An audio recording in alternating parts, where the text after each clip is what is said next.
So, do you have another question? Thanks. Yes. The second final question. It became known about the intention of the Council of Europe to establish a kind of register of damage caused by Russia's aggression against Ukraine. I quote. How would you comment on these plans? You know, it's an amazing story. It seems to me that it really goes to the butt.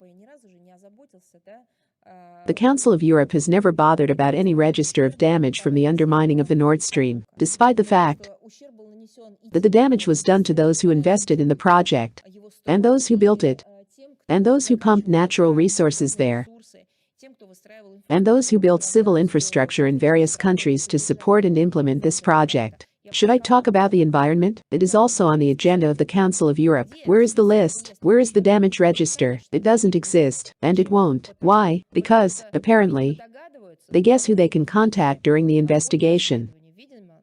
They will come out on their own. I am now talking about the countries that I have already mentioned and which are, among other things, active troublemakers in this Council of Europe. Although some of them do not belong to Europe at all, of course. I would like to give an additional assessment to everything you are talking about. Let me remind you that we said goodbye to the Council of Europe more than a year ago. Apparently, in Strasbourg they can't put up with it. Like, come back. I won't forgive anything. This motto, I just feel it from the resolution in the resolution of the Council of Europe. There they are literally obsessed with Russia. They don't want to think about anything else. And the point here is not at all in a special military operation. It was all long before it. Let me remind you that they have already tried to expel us, to limit our rights, not to give voice. Do you remember, right? We've been through all this before. In recent years, not a single state has received such caustic and biased attention from the structures of the Council of Europe as our country. There is nothing surprising in this obsession. The Council of Europe has long been used by the West. By the way, when we talk about the West, we are talking about NATO and the United States of America, in a hybrid war with our country, primarily as an instrument of legal aggression. We should not forget that this organization has largely lost its original meanings of existence laid down in its charter. It has lost pan-European coordinates. It has become, in fact, the ideological department of the European Union. Again, we understand that now there is no European Union in the political sense. There is NATO.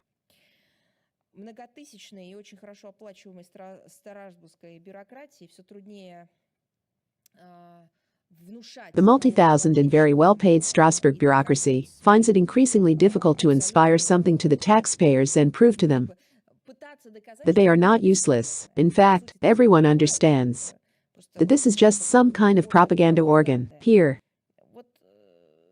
before all the emphasis was made by them on human rights. Then, when in the course of all these events it turned out that they were the first who did not respect these rights, they took up some crazy topic of gender.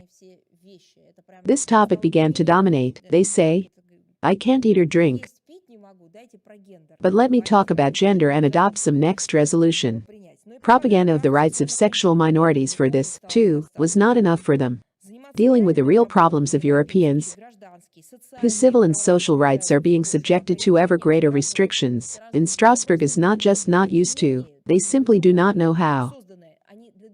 They were created for someone else. I mean the last years. They simply trained them to do something that contradicts the original meaning of existence. All their energy, potential and material and technical resources are being wasted in order to do more harm to our country. As a result, they came up with the idea, as you said, to introduce this register of material claims against Russia for conducting a special military operation. Well, in general, I must say that this undertaking has no precedence in the history of the Council of Europe. There, not only did they never dare to condemn, but they indulged in the inhuman military adventures of the West. Let's remember, aggression against Yugoslavia, Iraq, Libya, Syria. Did only the United States of America do this? Of course not. The members of the Council of Europe themselves, many of them, participated in these illegal coalitions. They do not want to calculate what they owe to the countries they destroyed. Unlike a special military operation, they had nothing to do with protecting legitimate security interests. The Council of Europe has never counted the damage from the crimes perpetrated by Westerners around the world. In addition to the huge number of such large-scale campaigns, there were many more small ones. Apparently, in Strasbourg they believe that NATO shells bring not death and destruction, but a charge of freedom and democracy. Well, there is such an illusion. It is clear to any unbiased observer that Westerners, by creating the so-called register, are cynically trying to shift the responsibility for their own experiments onto those who are trying to overcome the consequences of these experiments.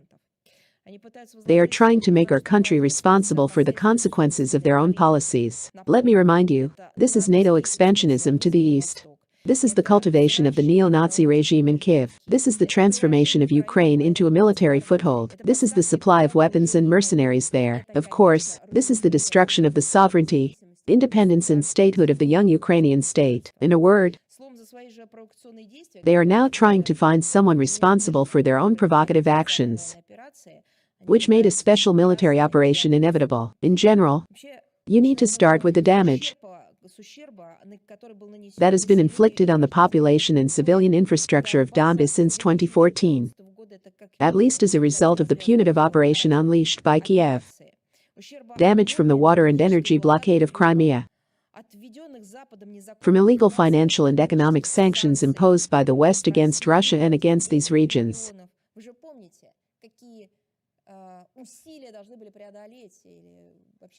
You remember what efforts the residents of Donetsk and Lugansk had to make in order to receive their pensions, social benefits, and so on, which are due to them under the law.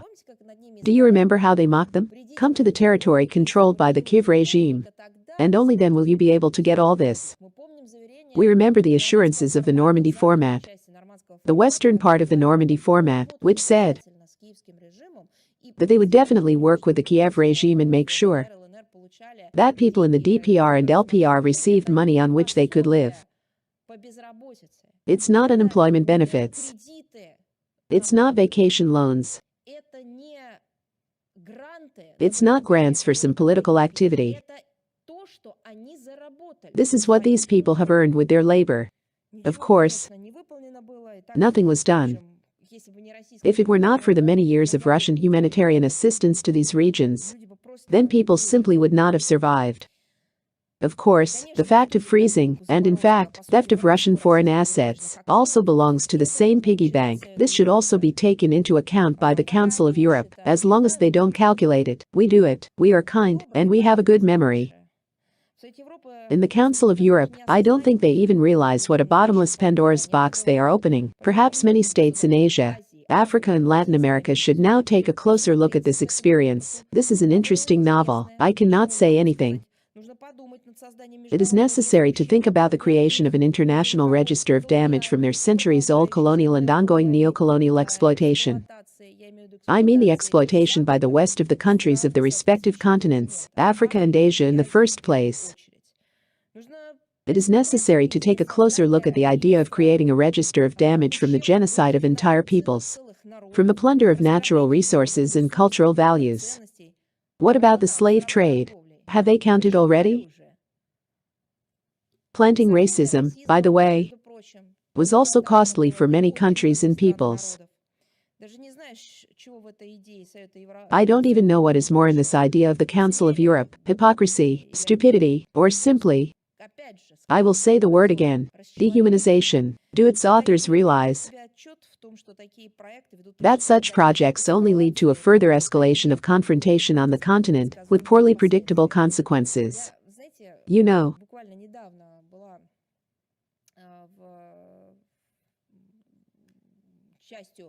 just recently I was part of a certain political science discussion.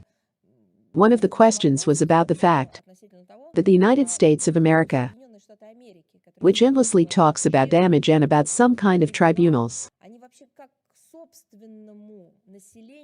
how do they treat their own native population? Have they calculated everything? I'm not talking about payments and compensation in relation to the local indigenous population massacred by them. Primarily the Indians? Do they all know? The current generation. What their grandfathers and great-grandfathers, I say in the context of previous generations, have done on this earth? Do they represent at least 100th part of what they did, and on what bones the current United States of America is built? Do they know that the foundation was not freedom, that the foundation was not democracy, that the foundation was not some desire to create a new nation, devoid of attachment to the heavy heritage of Europe, which enslaved, colonized, and so on? No. It was based on the extermination of the local population, not one time, not annual, but multi-year.